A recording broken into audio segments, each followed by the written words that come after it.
3 شيبان، هذه قصة حقيقية ليست من نسج الخيال، ذهبوا يحجوا ال3 سوا قديما لما كانوا الناس يمشوا على الأقدام. ولما وصلوا إلى الحج كان تعرفوا الإنسان إذا ذهب يحج يكتب وصيته، وربما ما يرجع، ربما تأكله السباع أو تسحبه السيول أو يضيع يضل في الطريق أو ليس مثل اليوم يكتب وصيته والله وصيته يعلم الله هل يعود أو لا يعود.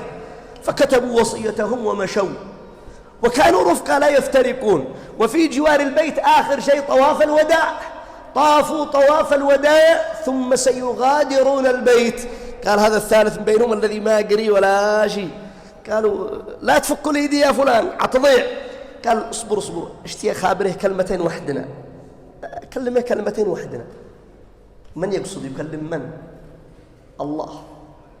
فقال يا رب أنا ما أحفظ من الحشاق حقهم هؤلاء اللهجة العامية، الحشاق يعني هم يقولوا أنا يا ربي ما أحفظ من حقهم هذا الحشاق ولا كلمة، لكن أنا جيت لعندك وقدك أخبر إذا أنت تحب حمود فهانا، إذا أنت تحبني في هذا المكان. قال الرجلان اللذان ذهبا معه قالوا والله أنه مات في ذلك اليوم ودفناه في البلد الحرام وعدنا إلى بيوتنا. الله عز وجل لا يرد من سأله ولا يرد من طرق بابه. طرق باب الله عز وجل بصدق، وانتبه أن تقول نجرب، ما في تجارب.